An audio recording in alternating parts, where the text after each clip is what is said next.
Hi, my name is Brother Peter Diamond of MostHolyFamilyMonastery.com. The title of this talk is, The Bible Teaches That Jesus Made St. Peter the First Pope. In order to show that the Bible teaches the Catholic doctrine on the office of the Pope, also known as the papacy, I will be using the 1611 King James Version of the Bible, a famous Protestant translation. In Matthew chapter 16 we read about one of the most important moments recorded in the Gospels.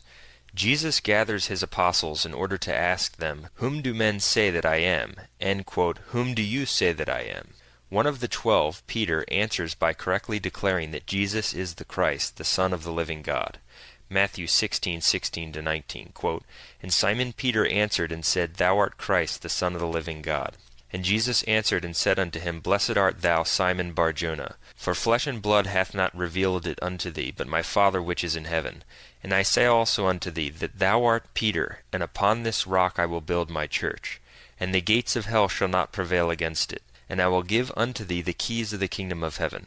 And whatsoever thou shalt bind on earth shall be bound in heaven, and whatsoever thou shalt loose on earth shall be loosed in heaven." End quote. As we see in this verse, Jesus pronounces Peter blessed and says that God the Father had revealed this truth to him. Jesus then gives to Peter the keys of the kingdom of heaven, and declares that whatsoever he binds on earth shall be bound in heaven, and whatsoever he looses upon earth shall be loosed in heaven.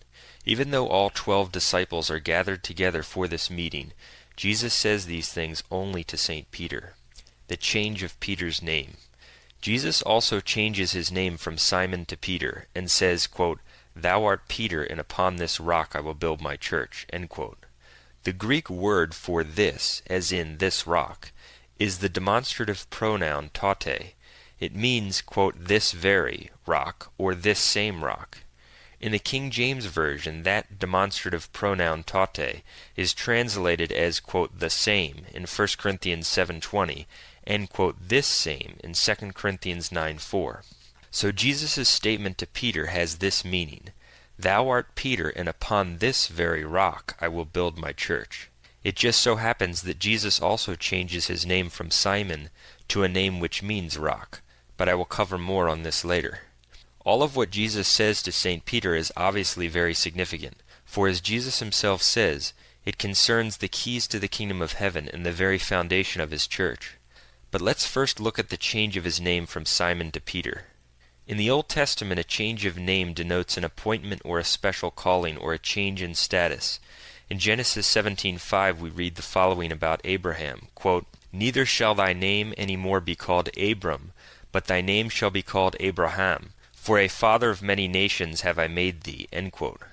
God changed his name from Abram to Abraham because the new name denotes his special role as a leader of God's people. Abraham was chosen to be the father of many nations. In Hebrew, Abram signifies a high father, but Abraham signifies the father of the multitude. Likewise, in Genesis 32:28, we read that God also changed Jacob's name to Israel in order to signify his special role or position. So, besides all of the other important things that Jesus says to St. Peter in Matthew 16, the change of his name from Simon to Peter serves to further confirm St. Peter's special position and his new status. The keys of the kingdom. Now let's look at the keys of the kingdom of heaven, which Jesus says that he will give to St. Peter. No other apostle is given the keys to the kingdom of heaven. In Matthew 18:18 we read that all the apostles are given the power to bind and to loose, but Peter alone is given the keys of the kingdom of heaven in Matthew 16. This shows us that the power which is given to all of the apostles to bind and to loose in Matthew 18:18 must be exercised under the keys which are given alone to St. Peter. This shows us that Peter has a unique position of authority in the church. But here's what's really interesting. Most people don't know that this reference to the keys of the kingdom in Matthew 16 and to Peter's binding and loosing with them comes from Isaiah chapter 22. I hope listeners pay special attention to this point. Jesus' words to Peter in Matthew 16 are a reference to the function of the prime minister of the kingdom in the Old Testament. In the Old Testament, God established a covenant with David in order to establish a kingdom. The Davidic monarchy, the kingdom of God on earth in the Old Testament, was meant to be a prototype of the kingdom of God which Jesus Christ would establish. That's why Jesus is called the Son of David in the Gospels. It's also why Matthew's Gospel has kingdom as one of its primary themes. It's also why Peter himself says in Acts 2:30 that Jesus sits upon David's throne. It's also why Luke 1:32 says the following of Jesus, quote, "He shall be great, and shall be called the Son of the Most High. And the Lord God shall give unto him the throne of David his father." End quote. Jesus sits upon the throne of David, but Jesus' kingdom is a spiritual one. His kingdom is his church. Jesus' kingdom not only fulfills but surpasses the prototype, David's kingdom. The point here is that Jesus' kingdom is set up along similar lines as the kingdom of David.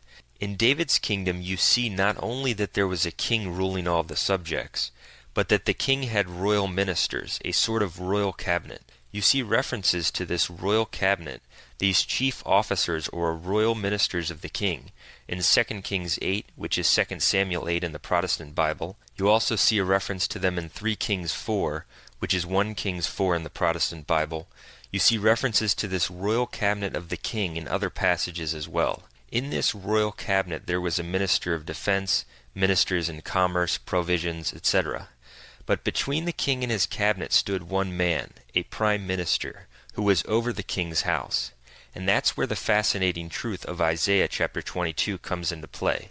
In Isaiah chapter 22 we read that the prime minister had the key to the house of David. Let me repeat that. The prime minister of the kingdom of David had the key to the house of David. This represented the prime minister's authority over the house of the king. In Isaiah 22, the prime minister of the kingdom was a man named Shebna. Isaiah 22:15 says that Shebna was, quote, over the house, that is, over the house of the king. Then Shebna left the office of prime minister and was replaced by a man named Eliakim. And the key of the house of David, the key of the kingdom, which Shebna had, was given by King Hezekiah, who was the successor of David reigning as the king at that time, to Eliakim. King Hezekiah gave the key to the kingdom to Eliakim because Eliakim succeeded Shebna in the office of prime minister.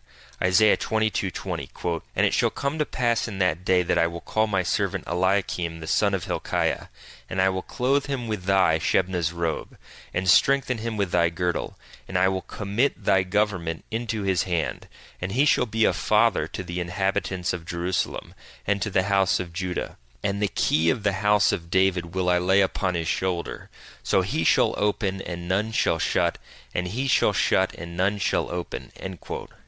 Eliakim now had the key to the house of David, so that everyone would see this man, Eliakim, holding the key of the kingdom, the key of the house of David, and would say that this man is the king's prime minister. Think about the striking similarity to Matthew chapter 16. In Isaiah 22 we not only see the clear reference to the key of the kingdom being passed, just as Jesus gave the keys to St. Peter, but the statement that with the key, quote, "he shall open and none shall shut, and he shall shut and none shall open," end quote, is strikingly similar to what Jesus says to St. Peter in Matthew 16:19, "Whatever you bind on earth shall be bound in heaven, and whatever you loose upon earth shall be loosed also in heaven," end quote. So the significance of this should be very obvious to everyone listening to these points. Jesus sits upon the throne of David. So when Jesus comes to establish his kingdom, his church, which is the fulfillment of the kingdom of David, he likewise appoints his royal cabinet, his apostles. But of those royal ministers, his apostles, there is one prime minister, the one who is over all the other ministers and all the subjects of his kingdom. The prime minister is the one who will have the keys of his kingdom and will be given the primacy in his church to look after the affairs of his kingdom. Thus, when Jesus said to Peter, "I will give you the keys of the kingdom of heaven," it would have been a clear signal to all educated Jews that Jesus was going to make St. Peter his prime minister. Jesus was declaring that St. Peter would be the first pope, the president or governor of his church. This is a powerful and irrefutable proof that Jesus was indeed saying that St. Peter would be the first pope in Matthew 16. And just like the office of prime minister in the Old Testament was an office with succession, Eliakim took the place of Shebna, so too is the office of the pope. We know this from the early church fathers, that St. Peter established his seat of authority in Rome. St. Peter was succeeded as the bishop of Rome and head of the church by Pope Linus, then Pope Cletus, then Pope Clement, and so on. The early Christian church, as will be covered in another section, recognized in the Bishop of Rome the successor to St. Peter's authority, the visible head of the Christian church. Now there are two other points worthy of mention about Isaiah 22. In Isaiah 22:23, the very verse after the reference to the key of the kingdom and the opening and shutting with it, we read, quote, "And I will fasten him, Eliakim, as a nail in a sure place." End quote. This is interesting because it speaks of the prime minister being fastened or secured in his office. His office has a firm and immovable quality and strength to it. Doesn't that sound like Jesus' reference to the rock in Matthew 16, something which is firm and not easily crushed or broken? The other point worthy of mention is that in Isaiah 22:21, it says that the prime minister Eliakim shall be, quote, "a father to the inhabitants of Jerusalem," end quote. That's interesting because the term pope actually means father. A true pope is a father over the universal church because Christ has given him authority over all the subjects of the Christian church, as we will see also in John's Gospel. And no, it's not forbidden to use the term father, for St. Paul describes himself as a spiritual father to Timothy in 1 Corinthians 4:15, and in Acts 7:2, Stephen says, quote, "Brethren and fathers, hear me," end quote. There are many other examples that could be given. Who is the rock of Matthew 16? It's Peter. So now that we've covered the keys of the kingdom of heaven, and shown that Jesus was clearly indicating that St. Peter was to be the prime minister of his kingdom, we must move back to the issue of who is the rock of Matthew 16. Protestants raise all kinds of objections on this point, trying to insert a divide between Peter and the rock. They first say that Jesus couldn't have been saying that Peter was the rock, because 1 Corinthians 3:11 says that Jesus is the only foundation that can be laid. What they fail to realize is that Scripture speaks of all the apostles as foundations. Revelation 21:14, quote, "And the wall of the city had 12 foundations, and in them the names of the 12 apostles of the Lamb," end quote. Is there a contradiction between Revelation 21:14 and 1 Corinthians 3? No, of course not. The fact that Christ is the only foundation, as 1 Corinthians 3 teaches, simply means that everything comes from Christ. All true authority in the church must come from Christ, for the church itself comes from Christ. Anything outside of Christ is a false foundation. Well, Peter's authority comes precisely from Jesus Christ, as Matthew 16 shows. It's quite obvious, therefore, that if Jesus is the one who established these things in Peter, then what's set up in Peter is not a foundation other than of Christ. It's the very foundation of Christ. So we see clearly from these points and from Revelation 21:14 that the fact that Christ is the foundation or the cornerstone, as we read in Ephesians 2:20, does not mean that Christ himself could not or did not establish one apostle to have a perpetual office which would be the rock upon which the church will be built. The two concepts are not mutually exclusive. For example, Jesus is the good shepherd, John 10:14, but he also gives the responsibility of shepherding all his sheep to Peter, as we will see in John 21:15-17. Jesus is the one with the keys, Revelation 1:18, Revelation 3:7, but he gives his keys to Peter. God is declared as the rock throughout the Old Testament and in Deuteronomy 32:4, but Abraham is also described as the rock in Isaiah 51:1-2. Isaiah 51:1-2, quote, "Look unto the rock whence ye are hewn, and to the hole of the pit whence ye are digged. Look unto Abraham your father," end quote. Notice that the Old Testament says look to the rock, look to Abraham. Abraham is described as the rock because he was the father of all the Israelites. Abraham's name was changed from Abram to signify his role as rock and father of God's people.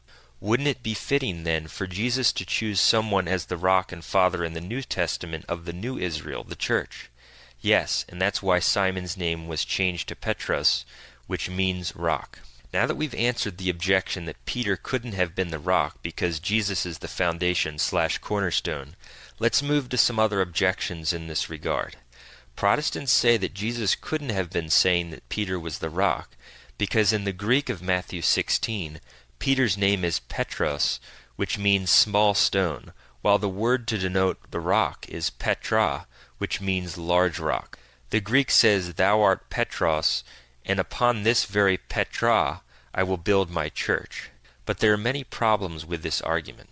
First, scholars of various religions acknowledge that Pétros, P-E-T-R-O-S, and Petra, P-E-T-R-A, were synonyms in the Greek used in the first century. It's true that hundreds of years before the time of Christ, Pétros meant small stone and Petra, large rock, in some ancient Greek poetry. But at the time of the writing of the Gospel of Matthew, that distinction had disappeared. Pétros and Petra had a difference in meaning in Attic Greek, but in Koine Greek, both Pétros and Petra meant rock. The New Testament was written in Koine Greek. But why then is there any difference between the two words? The answer is found in the very important fact that Jesus spoke in Aramaic, not in Greek. In Aramaic the passage would say this, quote, "You are kēfā, and upon this kēfā I will build my church." Kēfā spelled K-E-P-H-A. Notice that in Aramaic the same word kēfā is used in both places. There's absolutely no difference between the two. Jesus was equating Simon and the rock upon which the church would be built. He wasn't contrasting them. This fact is also captured in French translations of this passage, which say, "Tu es Pierre, et sur cette pierre." You are Peter, and upon this rock I will build my church. However, the Protestant misunderstanding comes in because when one translates the Aramaic which Jesus spoke into the Greek, the Aramaic word kēfā, K-E-P-H-A, becomes Petra, P-E-T-R-A. Petra is the normal word for rock in Greek, and it's feminine. The fact that Petra is feminine is no problem for the second part of the passage, upon this kēfā, upon this rock. But Petra obviously cannot be used for Peter's new name because Peter is a man. So, in the Greek, Peter's name is changed to Pétros, P-E-T-R-O-S, a synonym for Petra, but one which has a masculine ending. That's the only reason that there is any difference at all between the two words. There is no doubt that Jesus was declaring that Peter is the rock. Even some Protestants have been forced to admit, in the face of the facts, that it's futile to continue to deny that Peter is the rock. David Hill, Presbyterian minister and senior lecturer at the University of Sheffield, writes, quote, "It is on Peter himself, the confessor of his messiahship, that Jesus will build the church. Attempts to interpret the rock as something other than Peter in person, for example his faith, the truth revealed to him, are due to Protestant bias, and introduce to the statement a degree of subtlety which is highly unlikely." End quote. In the Theological Dictionary of the New Testament, a Protestant work edited by Protestants Gerhard Kittel and Gerhard Friedrich, there is an article by famed Protestant Oscar Cullmann. This is found in Volume 6, number 108 of the Theological Dictionary. In that article, the Protestant Cullmann states, quote, "But what does Jesus mean when he says, 'On this rock I will build my church'? The idea of the Reformers that he is referring to the faith of Peter is quite inconceivable in view of the probably different setting of the story. For there is no reference here to the faith of Peter. Rather, the parallelism of 'Thou art rock, and on this rock I will build my church' shows that the second rock can only be the same as the first. It is thus evident that Jesus is referring to Peter, to whom he has given the name rock. He appoints Peter to be the foundation of his ecclesia. To this extent, Roman Catholic exegesis is right, and all attempts to evade this interpretation are to be rejected." End quote. Dr. John Brodus, a Reformed Baptist Bible scholar from the 19th century, was forced to admit, quote, "As Peter means rock, the natural interpretation is that 'upon this rock' means 'upon thee.' No other explanation would probably at the present day be attempted. But there is a play upon words, understand as you may. It is an even more far-fetched and harsh play upon words if we understand the rock to be Christ, and a very feeble and almost unmeaning play upon words if the rock is Peter's confession. Let it be observed that Jesus could not here mean himself by the rock, consistently with the image, because he is the builder. To say, 'I will build' would be a very confused image. The suggestion of some expositors that in saying 'Thou art Peter, and on this rock' Jesus pointed at himself, involves an artificiality which to some minds is repulsive." End quote. Commentary on the Gospel of Matthew, 1886, page 356. The Baptist D.A. Carson, professor of New Testament at Trinity Evangelical Seminary, was also forced to acknowledge, quote, "Although it is true that Pétros and Petra can mean stone and rock respectively in earlier Greek, the distinction is largely confined to poetry.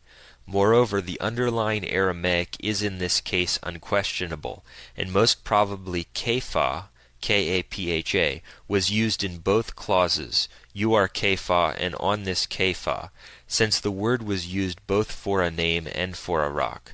The Greek makes the distinction between Pétros and Petra simply because it is trying to preserve the pun, and in Greek the feminine Petra could not very well serve as a masculine name." End quote. From the Expositor's Bible Commentary, Volume 8, page 368. So even these Protestants cannot deny that Jesus was declaring Peter to be the rock. Now, since the Aramaic which Jesus spoke is so interesting in further proving this point, consider the evidence that Jesus did in fact speak in Aramaic. We know that Jesus spoke Aramaic first of all because some of his words are preserved for us in the Gospels. Look at Matthew 27:46, where Jesus says from the cross, quote, "Eli, Eli, lama sabachthani," end quote. That's Aramaic, it's not Greek. It means, my God, why have you forsaken me?" Look also at John 19:13 and 17, quote, "When Pilate sat down in the judgment seat in a place that is called the pavement, but in Hebrew, Gabbatha, and Jesus bearing his cross went forth into a place called the place of a skull, which is called in the Hebrew Golgotha," end quote. Both Gabbatha and Golgotha are Aramaic words, more evidence that this was the language Jesus used. But St. John calls them Hebrew in the Bible because, as scholars explain, that Hebrew as commonly used in the New Testament refers to the Aramaic.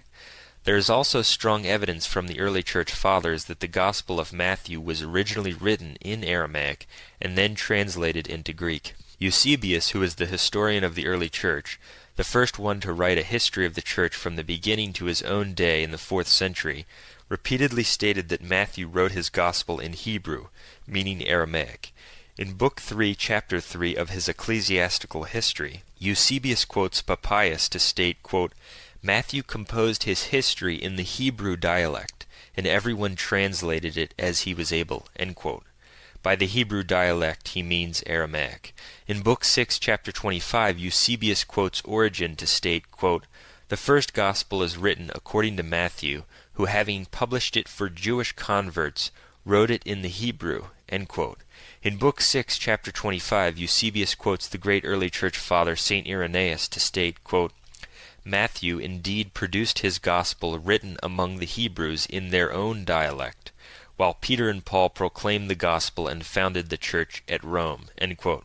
In this citation, Eusebius quotes St. Irenaeus, who not only says that Matthew wrote his Gospel in the Hebrew dialect, meaning Aramaic, but also that Peter founded the church at Rome, something many non-Catholics deny, even though the historical evidence that Peter was in Rome is irrefutable.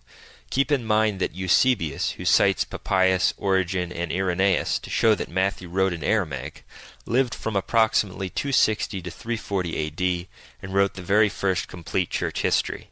And as if that were not sufficient to silence all objections in this regard, we actually have internal biblical evidence that Peter's name in Greek, Pétros, is equivalent to Petra, the rock upon which the church is built. This internal evidence comes from John 1:42. John 1:42 equates Peter's name with the rock. Please follow this logically. John 1:42, New International Version, quote, "Jesus looked at him and said, 'You are Simon, son of John. You will be called Cephas, C-E-P-H-A-S, which when translated is Peter," end quote. Notice that in John 1:42, Peter's new name is given in its Aramaic form, Cephas.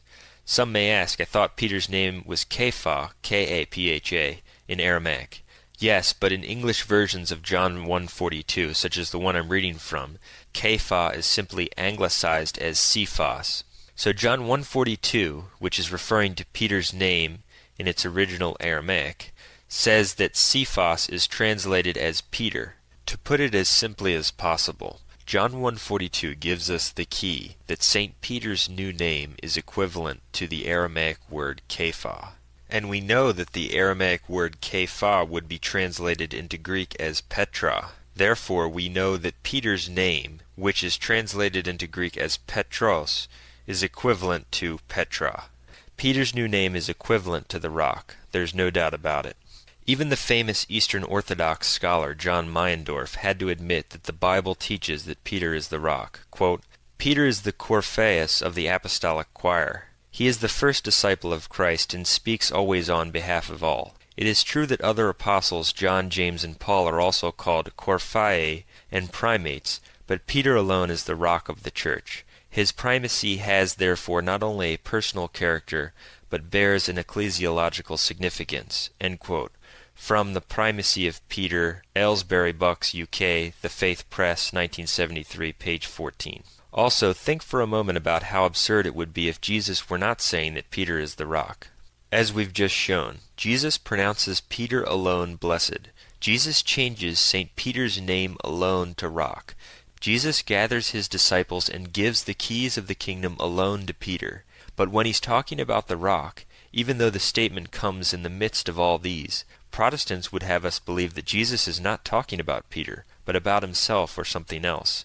It's ridiculous. It's so obviously false that argumentation really shouldn't be necessary. Further, it should be noted that the reason that Jesus says, while referring to Peter, "Upon this rock I will build my church," rather than "Upon you I will build my church," is because while Peter is clearly the rock, the foundation he is setting up in Peter is an office which will persist through the ages well after Peter is gone. It's founded upon Peter, but will continue to exist after Peter is gone. Moreover, the early church fathers, the prominent early Christian writers of the first centuries, recognized that Peter is the rock. There are many citations one could bring forward, but here are just a few. Tertullian on Monogamy 213 AD refers to Peter and speaks of the church, quote, built upon him. St. Cyril of Alexandria 370 to 444, who played a key role with the Council of Ephesus, stated in his commentary on John, quote, He, Jesus, suffers him to be no longer called Simon. He changed his name into Peter from the word Petra, rock, for on him he was afterwards to found his church. End quote. St. Basil the Great 330 to 379 wrote in Against Eunomians 4, quote, Peter, who on account of the preeminence of his faith, received upon himself the building of the church. End quote. St. Gregory Nazianzen, Great Eastern Father, 329-389, Oration 26, quote, Of all the disciples of Christ, all of whom were to be great and deserving of the choice, one is called rock and entrusted with the foundations of the church. St. John Chrysostom, the Great Eastern Father and Bishop of Constantinople, 387 A.D., Homily 3, De Penitentiae 4, quote, Peter himself the head or crown of the apostles. When I name Peter, I name that unbroken rock, that firm foundation. End quote. One could also quote St. Ambrose, Jerome, and many others, but the point should be clear. It should also be noted that some non-Catholics, in an effort to argue against the papacy, say that Jesus was referring to Peter's faith, not Peter himself, as the rock upon which the church would be built. They will even cite some selective passages from the early church fathers in an attempt to prove this. For instance, they will cite this passage from St. Hilary of Poitiers, who is considered the St. Athanasius of the West. St. Hilary on the Trinity 6 and 37, quote, This faith is the foundation of the church. Through this faith the gates of hell cannot prevail against her. End quote. But what they fail to tell you is that in the very same work St. Hilary said that Simon Peter was the foundation of the church. On the Trinity 6:20, quote, Blessed Simon, who after his confession of the mystery was set up to be the foundation stone of the church, and received the keys of the kingdom of heaven. St. Hilary of Poitiers also stated in his commentary on Matthew 7:6, quote, Peter believeth first and is the prince of the apostleship. End quote. So we can see that the fathers understood that Peter's faith is inseparable from Peter himself and from the office which Jesus set up in Peter as prime minister of his church. We see this once again in Luke chapter 22. Peter's unfailing faith. In Luke chapter 22 we find another very important but often overlooked passage in the Bible which proves the Catholic teaching on the papacy. Luke 22:24-32, quote, And there was also a strife among them, which of them should be accounted the greatest? And he said unto them, The kings of the Gentiles exercise lordship over them, and they that exercise authority upon them are called benefactors. But ye shall not be so. But he that is greatest among you, let him be as the younger, and he that is chief as he that doth serve. And I appoint unto you a kingdom, as my Father hath appointed unto me, that ye may eat and drink at my table in my kingdom, and sit on thrones judging the 12 tribes of Israel. And the Lord said, Simon, Simon, behold, Satan hath desired to have you, that he may sift you as wheat. But I have prayed for thee, that thy faith fail not. And when thou art converted, strengthen thy brethren. End quote. This passage is fascinating and has a number of very important things. First of all, there is a strife among the apostles about who will be the greatest. But Jesus explains that his kingdom is not like that of the Gentiles. So he's talking about how his kingdom or his church is structured. He then says that Satan has desired to sift all the apostles in the plural, but that he has prayed for Peter, singular, that Peter's faith fail not. Jesus directly declares that Peter, the one who we know receives the keys of the kingdom of heaven, also has an unfailing faith. Again, Jesus only says this about Peter, clearly separating him from the rest. And it's fascinating that the word infallible means cannot fail. Thus we see, right in Luke chapter 22, the roots of the Catholic teaching on the infallibility of the Pope. This teaching on the infallibility of the Pope does not mean that a true Pope, as the successor of St. Peter, can never make a mistake.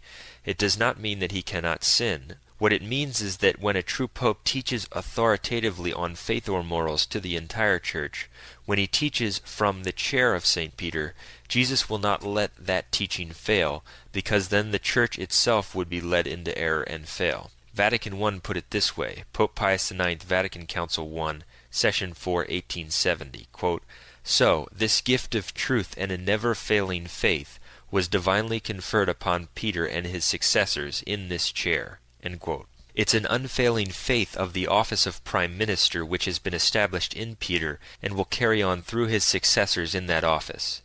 And this infallibility which we see in Luke 22 corresponds to what we see given to Peter in Matthew 16. Whatever Peter binds on earth is bound in heaven. Certainly heaven cannot bind that which is false. Therefore, whatever Peter or a true pope binds must be true. It must be infallible. And non-Catholics who claim to believe in the Bible believe that God gave infallibility to the men who wrote the books of the Bible.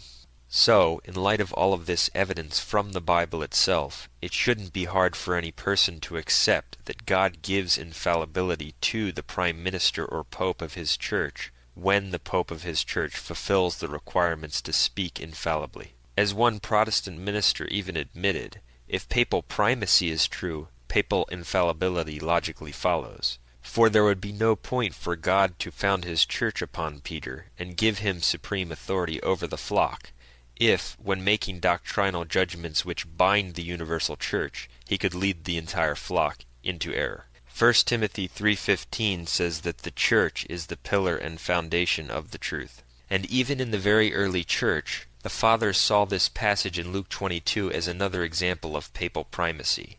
St. Ambrose, 4th century, in Psalm 43, number 40, quote, Peter, after having been tempted by the devil, is set over the church. The Lord chose him as the pastor of the Lord's flock. For to him he said, But thou, when converted, confirm thy brethren. Luke 22. End quote. Jesus entrusts all of his sheep to Peter in John chapter 21. John 21:15-17, quote, So when they had dined, Jesus saith to Simon Peter, Simon, son of Jonas, lovest thou me more than these? He saith unto him, Yea, Lord, thou knowest that I love thee. He saith unto him, Feed my lambs. He saith unto him again the second time, Simon, son of Jonas, lovest thou me? He saith unto him, Yea, Lord, thou knowest that I love thee. He saith unto him, Feed my sheep. He saith unto him the third time, Simon, son of Jonas, lovest thou me? Peter was grieved because he said unto him the third time, Lovest thou me? And he said unto him, Lord, thou knowest all things, thou knowest that I love thee. Jesus saith unto him, Feed my sheep. End quote. As we see here in John 21, Jesus entrusts all of his sheep to St. Peter. The dogmatic First Vatican Council of the Catholic Church said that this moment in John 21, after the resurrection of Jesus, was the time that Jesus actually gave St. Peter the keys and the authority over his church, which he had promised him in Matthew chapter 16. It's important to emphasize that this moment after the resurrection in John 21 was the point at which Jesus made St. Peter the first pope. This is significant because some non-Catholics bring up St. Peter's threefold denial of Christ in John 18. When Peter denied Jesus Christ, it was before the crucifixion. Peter was not yet the Pope. Jesus had not yet given St. Peter the authority as Pope. The words in Matthew 16 before the crucifixion promised the keys of the kingdom to St. Peter. They promised that Jesus would build his church upon him and make him the prime minister of his church. But that office was not conferred upon Peter until after the resurrection by these words in John 21. So St. Peter's denial of Christ poses no problem at all for Catholic teaching on the papacy. Further, the Catholic Church does not teach that a true pope cannot sin mortally or even lose his soul. It teaches that a true pope holds the position of supreme authority in the Church, and that when a true pope teaches in a binding fashion to the universal Church, God will protect him from teaching error. The power is in the office itself, which is protected by Christ.